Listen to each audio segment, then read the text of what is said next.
Everyone, welcome to AJ to education YouTube channel. तो vacancy आई है आपका लोक सेवा आयोग में। अगर आप उत्तराखंड लोक सेवा आयोग में सिविल जज जूनियर डिवीजन की तैयारी कर रहे हैं तो आप लोगों के लिए नोटिफिकेशन आ गया, आप देख सकते हैं। तो जो विज्ञापन प्रकाशन की तिथि है वो है आपका 31 दिसंबर।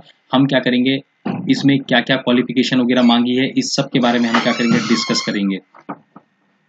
तो बात करेंगे हम जो भी क्वालिफिकेशन है इसमें, या फिर जो भी चीजें मांगी गई हैं और जितनी भी इंपॉर्टेंट कितनी पोस्ट हैं, सब के बारे में हम डिस्कस करने वाले हैं। आप डिस्क्रिप्शन में जाइएगा, काफी बच्चे पूछते हैं कि जुड़ना कहाँ है, डिस्क्रिप्शन में जाइए। ओके, डिस्क्रिप्शन में भाई आपको टेलीग्राम का लिंक मिल जाएगा, तो टेलीग्राम में हमारे साथ जुड़ जाइए। और भी काफी प्लेटफॉर्म है, तो उसमें भी आप हमारे साथ जुड़ सकते हैं, क्योंकि वहाँ सारे के सारे जितने भी नोटिफिकेशन आते हैं या कोई भी आंसर की आती है, कोई भी क्वेश्चन पेपर, सब कुछ वहाँ डिस्कस मटेरियल वहाँ अपलोड किया जाता है। ठीक है, तो आप जरूर जुड़े वहाँ हमारे साथ। तो बात करते हैं, विज्ञापन प्रकाशन की तिथि आपकी 31 दिसंबर को है, और ऑनलाइन आवेदन पत्र जब आपको भरने की जो अंतिम तिथि है वो 20 जनवरी रखी गई है। तो आप जाकर के देखिए कि वहां पर आपको क्या हो जाएगा, किस तरीके से आपको भरना है, सब कुछ अपनी डिटेल्स। ओके, अब देखते हैं सबसे बड़ी बात। देखिए, लास्ट तिथि के बारे में बात करते हैं भाई। लास्ट तिथि 20 जनवरी 2022 तक आप इसको क्या कर सकते हो, भर सकते हो। आप एक बार फिर से देख सकते हो, 20 जनवरी 2022 तक भर सकते हो। ठीक है, अब आगे बात करते हैं भाई, क्योंकि काफी बच्चे भाई इंपॉर्टेंट चीज पूछते हैं, तो उनके बारे में हम डिस्कस करेंगे, जो जो वो चीजें पूछते हैं। ठीक है, तो ये इस तरीके से देखिए, आप क्या करेंगे, यूके पीएससी लिखेंगे, है ना, गूगल पे। जैसे यूके पीएससी लिखेंगे तो आप क्या करोगे, तुरंत के तुरंत आप क्या पहुंच जाओगे, यूके पीएससी की साइट पे पहुंच जाओगे। आपको दिखाई देगा यूके पीएससी, उस पर क्लिक करेंगे तो यूके पीएससी की साइट के अंदर आप अंदर क्या हो जाओगे, एंटर कर जाओगे।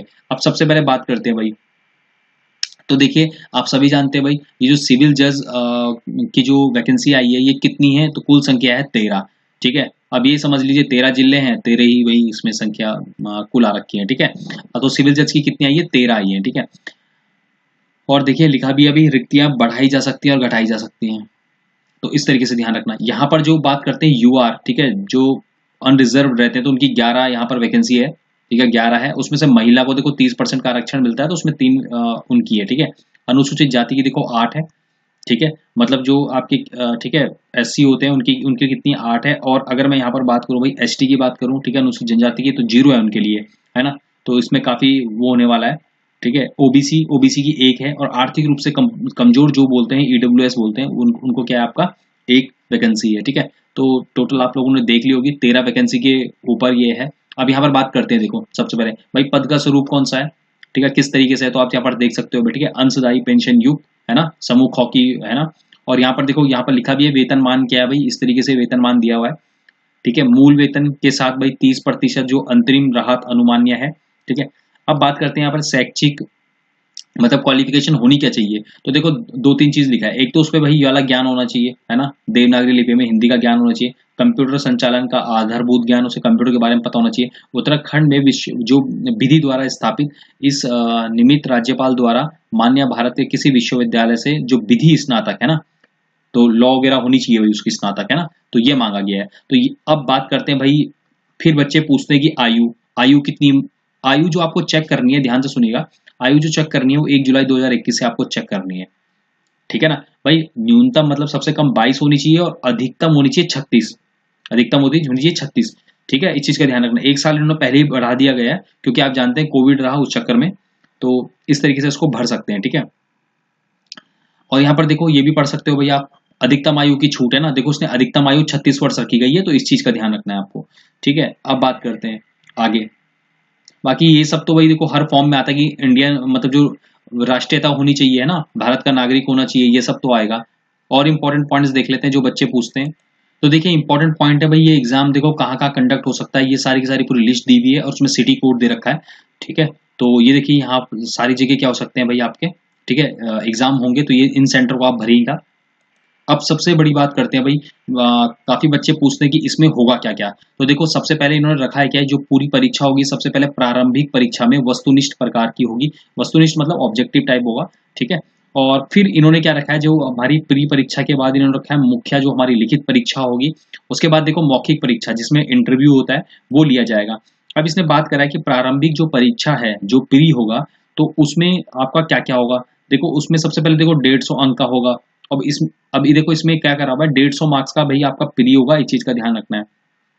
ठीक है। इसमें देखो एक तो सामान्य ज्ञान हो जाएगा, ध्यान से सुनिएगा, सामान्य ज्ञान हो जाएगा। और इसमें क्या रखा है भाई, जो विधियां सम्मिलित होंगी वो आएगा, मतलब एक लॉ का बनाएंगे ये, ठीक है, उसी में 150 मार्क्स में एक लॉ का बनेगा। और दूसरा इन्होंने क्या रखा है, सामान्य जो ज्ञान है वो रखा हुआ है, ठीक है। तो इस चीज का ध्यान रखना, 150 मार्क्स का आपको क्या करना पड़ता है, इन दोनों के लिए प्री की तैयारी आपको करनी पड़ेगी। अब थोड़ा सा बात करते हैं मुख्य परीक्षा के बारे में, ठीक है। जब आप प्री क्लियर कर दोगे तो प्री क्लियर करने के बाद देखो जो मुख्य परीक्षा होगी उसमें रखा हुआ है, देखो एक तो प्रेजेंट डे का जो पेपर होगा वो आपका 150 मार्क्स का होगा, जिसे लिखित परीक्षा कहते हैं। जो लैंग्वेज होगा उसमें आपके 100 मार्क्स का होगा। और एक होता है आपका जो मुख्य विधि वाला पेपर होता है, एक होता है भैया प्रक्रिया और साक्ष्य वाला, और एक पेपर होता है आपका राजस्व और दांडिक, ठीक है, रेवेन्यू एंड क्रिमिनल कहते हैं। तो ये 200-200 मार्क्स के पेपर होते हैं, ठीक है। तो ये सारे के सारे पेपर देने हैं। एक होगा आपका जो बेसिक नॉलेज ऑफ कंप्यूटर होता है, ऑपरेशनल प्रैक्टिकल एग्जामिनेशन, वो 100 मार्क्स का होगा। और देखो यहाँ पर लिखा है, ठीक है, वाइवा, ठीक है, वॉस लिखा है, यानी आपका व्यक्तित्व परीक्षा होती है जो, वो 100 मार्क्स की होगी, है ना। तो जो वाइवा होगा आपका भाई 100 मार्क्स का होगा। तो ये पूरा का पूरा भाई, ये लिखित परीक्षा का पूरा ब्यौरा दिया हुआ है। अब देखो यहाँ पर भी देख सकते हो, जब आप नोटिफिकेशन डाउनलोड करोगे तो उसमें सारा का सारा लिखा हुआ है मुख्य परीक्षा में देखो कौन कौन सी चीजें आएंगी। जैसे इसने कहा वर्तमान परिदृश्य के बारे में आएगा, भाषा, है ना, और ये सब कुछ लिखा हुआ है। 30, जैसे यहाँ पर क्या होता है, इसको पढ़ने का तरीका ये है, जैसे देखो 30 अंक का क्या होगा भाई आपका, है ना, ये जैसे एक है अंग्रेजी का आपका, ठीक है, इस तरीके से 30 अंक का इसके लिए होगा, ठीक है। जो जैसे इसमें देवनागरी लिपि में करें, इस तरीके से अलग अलग चीज रखी रहती है इन्होंने। अब जैसे देखो 30 अंक दिया हुआ है सामान्य अंग्रेजी भाषा में अनुवाद करने का।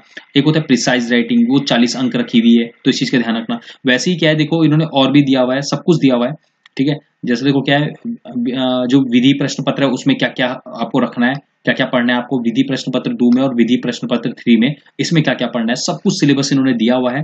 दूसरी चीज ध्यान रखना, अगर कोई इंग्लिश मीडियम का स्टूडेंट है तो इंग्लिश मीडियम भी देख सकता है वो, ठीक है, इंग्लिश मीडियम में भी इसमें होगा।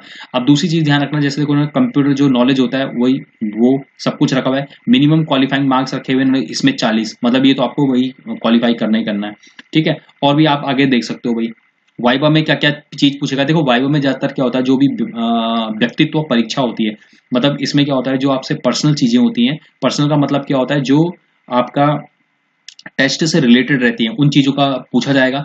और इसमें क्या होता है, पर्सनल का मतलब ये नहीं होता कि जो बिल्कुल पर्सनल क्वेश्चंस होते हैं उनमें भी एक क्राइटेरिया होता है आपसे पूछने का, ठीक है। और बिल्कुल पर्सनल लाइफ कोई नहीं पूछता है इसमें। जो पूछा जाएगा बिल्कुल इस तरीके से पूछा जाएगा जैसे अभी, मतलब प्रेजेंट टाइम पे क्या चल रहा है, ओके, प्रेजेंट टाइम में आप अपने आप को किस तरीके से देखते हो, इस प्रकार के जो इंपॉर्टेंट क्वेश्चंस होते हैं वो सब चीज, अभी आप क्या कर रहे हो, इसी तरीके से जो क्वेश्चंस होते हैं वो पूछे जाते हैं। तो ये आपका क्या है, पूरा जो वाइवा वाइस है, ठीक है। और इसमें व्यक्तित्व परीक्षा भी, ठीक है, होगी इसमें।